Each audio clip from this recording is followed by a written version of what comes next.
আসসালামু আলাইকুম। কাছে দূরে যে যেখানে আছেন সবাইকে অনেক অনেক শুভেচ্ছা এবং অভিনন্দন জানিয়ে আজকের ভিডিও শুরু করছি। আজকে আমরা আলোচনা করব কস্টিং নিয়ে। অর্থাৎ আমরা যারা প্রোডাক্ট ডেভেলপ করি তাদের ক্ষেত্রে কস্টিং একটা গুরুত্বপূর্ণ ফ্যাক্ট। তো কস্টিং করতে হলে আপনাকে বেশ কিছু বিষয়ের দিকে একটু খেয়াল রাখতে হবে। যেমন আমরা বিশেষ করে আমরা তো এখন এই মুহূর্তে হ্যান্ডমেড সাবান নিয়ে কাজ করতেছি।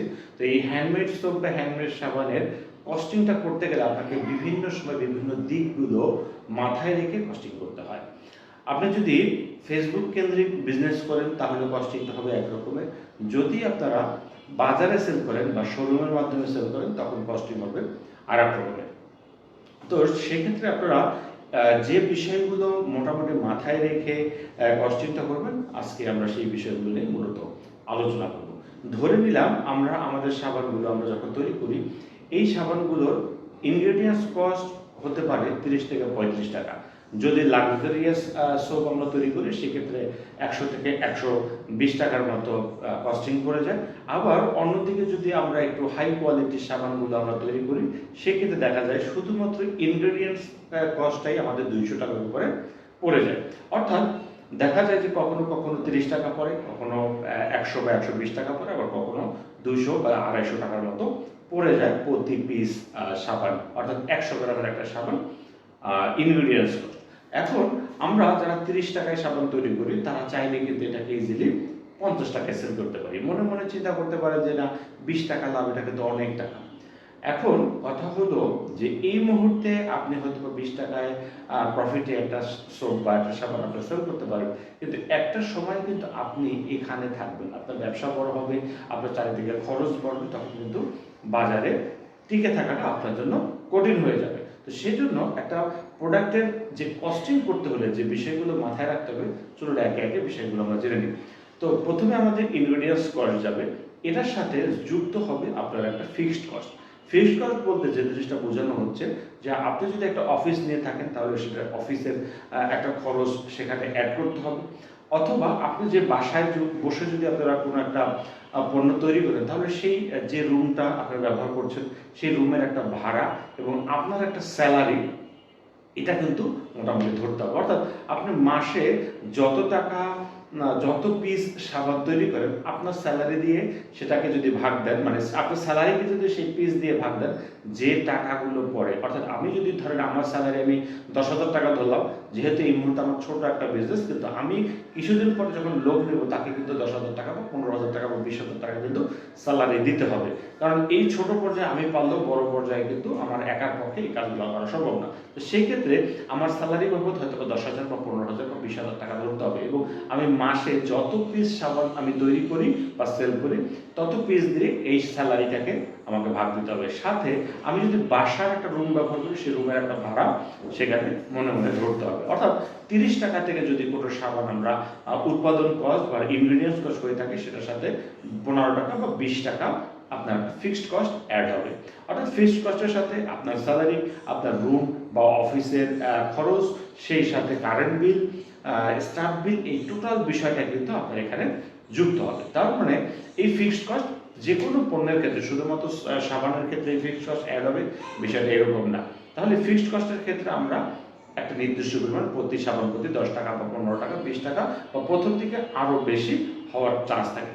যদি আমরা এটা 20 টাকাও ধরি তাহলে আমার উৎপাদন কস্ট 30 টাকা, সাথে যুক্ত হলো 20 টাকা, তাহলে মোট যুক্ত হলো এখানে মোট হলো 50 টাকা। এটার সাথে এটার একটা প্যাকেজিং চার্জ আছে। এটার প্যাকেজিং চার্জ কীরকম? ধরেন এটা আমরা কয়েকভাবে কিন্তু প্যাকেজিং করব। যেমন সাবান তৈরি হওয়ার পর সেখানে একটা পলি করতে হয়, আবার একটা প্যাকেট করতে, সুন্দর একটা অ্যাট্রাকটিভ প্যাকেট করতে হয়। সেক্ষেত্রে মানে প্যাকেট টু প্যাকেটটা ভেরি করবে দামগুলো। এটা হতে পারে 5 টাকা, হতে পারে 10 টাকা বা 15 টাকা। আমি ধরে নিলাম একটা স্ট্যান্ডার্ড প্যাকেট আমরা এখানে তৈরি করলাম যেটা খরচ হলো 15 টাকা। তো 15 টাকার একটা প্যাকেজ এখানে যুক্ত হবে, তাহলে আমাদের টোটাল পণ্যটার দাম আগে ছিল 50 টাকা, এখন সেটা দাঁড়াবে 65 টাকা। এখন এই পণ্যটা ধরে নিলাম কোনো একটা মাধ্যমে, আমি এক দোকানের মাধ্যমে এই পণ্যটা আমি সেল করব। তাহলে পণ্যটা সেল করতে হলে নিশ্চয়ই একটা শপিং ব্যাগ তাকে আমাকে দিতে হবে, অথবা এটাকে যদি আমি কুরিয়ারের মাধ্যমে দিই তাহলে একটা সুন্দর বাবেল পলি করে সুন্দর করে এটাকে এমনভাবে দিতে হবে যেন ডেলিভারিতে কোনো প্রকার প্রবলেম না হয়। তাহলে আপনার এই প্রোডাক্টের সাথে এই প্যাকেজিংয়ের যে একটা কস্ট অর্থাৎ আপনি ডেলিভারি করতে গেলে যে খরচটা হবে সেটাও কিন্তু আপনার এই পণ্যটার সাথে অ্যাড করতে হবে। যদি আপনি শপিং ব্যাগ ইউজ করেন সেক্ষেত্রে দেখা যাবে যে আপনার আরও 20 টাকা বা 25 টাকা এখানে খরচ হওয়ার একটা চান্স থাকবে। যেমন ধরেন এখানে আগে ছিল 65 টাকা, এখন তার সাথে যদি 20 টাকাও অ্যাড করি তাহলে সেটা 30 টাকার পণ্যটা কস্টিং গিয়ে দাঁড়ালো প্রায় 85 টাকার মতো। এখন এই 85 টাকার পণ্যটা যদি আমরা কুরিয়ারের মাধ্যমে দিই তাহলে দেখা যাবে যে মাঝে মাঝে এই কুরিয়ারটা থেকে রিটার্ন হওয়ার একটা চান্স থাকে। আমাদের দেশের অনেক মানুষ খুব শৌখিন বা রসিক জাতি, আমরা সেক্ষেত্রে আমরা মাঝে মাঝে যেটা করি সেটা হলো আমরা অনেক সময় কোনো একটা পণ্য অর্ডার করে আমরা পরবর্তীতে ডেলিভারি ম্যানের ফোন রিসিভ করি না। এটা আমাদের একটা কেন যেন রক্তের সাথে মিশে আছে। কিন্তু যখন দেখা যায় যে এই পণ্যগুলো যখন রিটার্ন আসে তাহলে বেশিরভাগ সময় দেখা যায় ওই পণ্যটা হয়তোবা নষ্ট হয়ে যায়, নয়তোবা কোনো একটা ক্ষতিগ্রস্ত হয়, যেটা কখনোই ক্রেতা অনুভব করতে পারে না যে এটা একটা সন্তানের মতো লালন করা একটা প্রোডাক্ট যখন রিটার্ন হয়ে এটা ফিরে আসে তখন সেটা কতটা কষ্টদায়ক হয়। তো যাই হোক, আমরা আমাদের আলোচনা আসলে সেই প্রসঙ্গে না, আমরা যেখানে আলোচনা করতে যেতাম যে এই রিটার্ন যখন আসবে তখন কিন্তু এটার সাথেও একটা কস্ট যুক্ত হবে, অর্থাৎ রিটার্নের জন্য একটা চার্জ, একটা ড্যামেজিং একটা চার্জ, এটাও কিন্তু মাসে একটা 10 টাকা অ্যাভারেজ এখানে কিন্তু ধরে রাখতে হবে। তাহলে ওই 30 টাকার পণ্যটার সাথে আরও যদি আমি 10 টাকা অ্যাড করি তাহলে দেখা যাবে যে আমার 85 টাকার পণ্য, 85 টাকার কস্টের সাথে 10 টাকা 95 টাকা হয়ে গেল। এই 95 টাকার পণ্যের সাথে আমি ধরে রাখলাম অন অ্যাভারেজ সব কিছু মিলিয়ে আমার এটার সাথে যদি 100 টাকা আমি এটাকে কল্পনা করি, 5 টাকা ধরেন আরও বিভিন্নভাবে খরচ হতে পারে। এটা গিফট পারপাসে চলে যায় অনেক সময় কিছু কিছু সোপ, আবার ধরেন কিছু ড্যামেজ হয়, এই সকল পারপাসে আরও 5 টাকা যদি ধরি তাহলে 30 টাকার একটা সাবানের অ্যাকচুয়াল কস্টিং হিসাবে দাঁড়ায় প্রায় 100 টাকা। এখন এই 100 টাকার পণ্যটা যদি আমি একটা প্রফিট কল্পনা করি তাহলে আমি যদি অন্ততপক্ষে 20% প্রফিট ধরি বা 20 বা 30% যদি একটা প্রফিট ধরি তাহলে 100 টাকার পণ্যটা 30% বা 20% প্রফিট যদি ধরি তাহলে সেটা কস্টিং গিয়ে দাঁড়ায় 120 টাকা। অর্থাৎ 30 টাকার পণ্যটাকে যদি আমরা 120 টাকায় সেল করতে পারি তাহলে আমার সেই পণ্যটা থেকে 20 টাকা প্রফিট হওয়ার একটা চান্স থাকবে। অর্থাৎ সকল খরচ বাদ দিয়ে 20 টাকা আমার পকেট পর্যন্ত আসার একটা চান্স তৈরি হবে। এটা গেল যদি আমি সেল করি কোনো প্রকার মার্কেটিং ছাড়া, যদি আমি দোকান বা অন্য কোনো মাধ্যমে সেল করে থাকি তাহলে বা পরিচিত মাধ্যমে যদি সেল করি তাহলে এই পণ্যটা আমি 120 টাকায় সেল করতে পারি এবং যেখানে আমার 20 টাকা লাভ থাকবে। যদি আমরা এই পণ্যটাকে অনলাইনে সেল করার চেষ্টা করি তাহলে কমপক্ষে এই পণ্যটার সাথে আরও 200 টাকা অতিরিক্ত অ্যাড করতে হবে। অর্থাৎ 30 টাকার একটা পণ্য আমি যদি অনলাইনে সেল করতে যাই তাহলে সেই পণ্যটার কস্টিং গিয়ে দাঁড়াবে 120 টাকা প্লাস 200 টাকা, অর্থাৎ 320 টাকা থেকে 350 টাকা পর্যন্ত যদি আমরা সেল করতে পারি তাহলে দেখা যাবে যে সেই পণ্যটা থেকে আমার 20 থেকে 30 টাকা বা 50 টাকা পর্যন্ত আমার প্রফিট হওয়ার একটা চান্স থাকবে। এখন এই 200 টাকাটা আসলে কোথায় খরচ হচ্ছে? 200 টাকাটা বর্তমানে কিন্তু বিভিন্ন প্রকার অ্যাড পারপাসে খরচ হতে পারে। ডলারের যে হাই রেট সেই ক্ষেত্রে আমরা আসলে 200 টাকা খুব কমই ধরেছি, এটা 200 টাকার খুব বেশি হওয়ার একটা চান্স থাকবে। তাহলে 200 টাকার বেশি যদি হয়ে থাকে, অনেক সময় কখনো 250 বা 300 টাকা হতে পারে, আমাকে কিন্তু অনলাইন কেন্দ্রিক বিজনেস করে সেখানে একটা পণ্যের স্বাভাবিকভাবে একটা দাম 300 থেকে 350 বা 400 টাকা পর্যন্ত করাটা বা হওয়াটা এটা স্বাভাবিক।